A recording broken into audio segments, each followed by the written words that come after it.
China is also on the docket today in Ottawa. MPs on the Committee on Canada-China Relations have passed a motion to open a probe into the firing of 2 scientists at a Winnipeg lab. Intelligent assessments allege scientific information was intentionally shared with China. Conservative MP Michael Chong introduced the motion earlier. My view is that this is the start of the matter, not the end. The collection of evidence is usually the start of a process, not the completion of it. It's a grave and serious matter because a government scientist clandestinely collaborated with the government and the military of the People's Republic of China and was paid clandestinely by the government and the military of the People's Republic of China without the government of Canada knowing.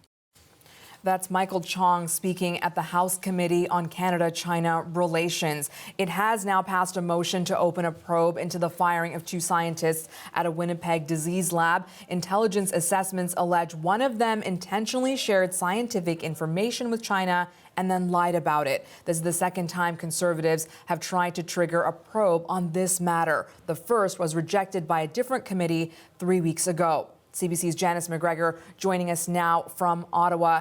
Janice, why did this motion pass today?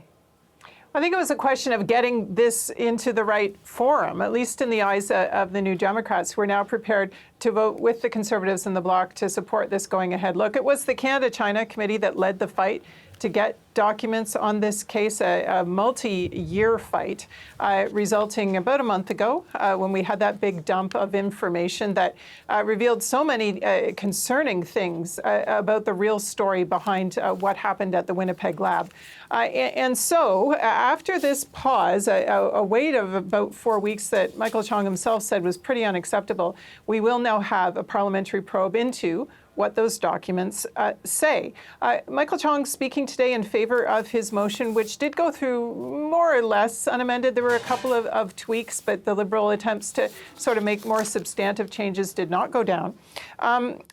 Chong was pointing out that there were a lot of really troubling warning signs that were missed in this case. For example, scientists involved got a patent in China. Now, if you work in a government lab, a level 4 lab with the most dangerous pathogens in it, and you get a patent in another country, you are not allowed to do that without explicit permission from your bosses, the government sanctioning that. That should have been a warning sign. Instead, apparently 10 months went by before the lab was secured after they became aware of that.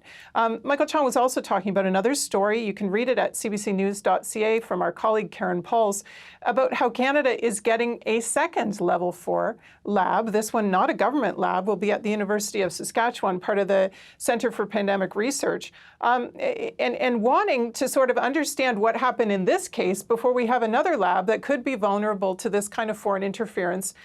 Again, wanting to sort of, do some preventative work here, really going forward to make sure that Canada would never again be vulnerable to having its secrets shared. Because, just to remind people, what intelligence officers concluded that we learned from these documents, these scientists apparently had deep cooperative relationships with the government of China, that they intentionally transferred scientific knowledge and materials to China, that they worked in secret without regard for Canada's interests, CSIS believed, and then lied when confronted about their relationship with Beijing. And the other thing that we know based on recent weeks is that media have gone to the residences in the Winnipeg area owned by the couple, the scientists in question, not found them in Winnipeg. The Globe and Mail has reported that they are working in laboratories in China now.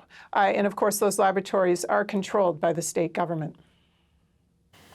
Janice, Conservative MP Michael Chong was the one asking for this probe. We learned yesterday he'll be one of the key witnesses in the public inquiry into foreign interference. That's around election interference. What more can you tell us about that? Yeah, big couple of weeks on the foreign interference front. Marie-Josée Hogg, the inquiry commissioner looking into specifically the effect of foreign interference on the last 2 federal elections in 2019 and 2021, she resumes hearing from witnesses tomorrow. And we got the witness list for all the names we're going to hear from between now and April 10th, a huge list. They're going to be challenged to get through it all, challenged to write an interim report, as is due. by May 3rd. But as you say, Michael Chong, one of the names we're going to hear from over the next week or so, along with New Democrat Jenny Kwan, former Conservative leader Erin O'Toole, all of them became the targets of campaigns from Beijing in return for speaking out against human rights violations. Also on the witness list, though, some Canadian politicians who have been accused in media reports of having ties that are too close to Chinese Communist Party officials. And those politicians believe this is unfair, that their reputations have been maligned. They are going to have their day at this inquiry, too. So it is going to be an interesting few weeks. Thanks for this, Janice. You're welcome.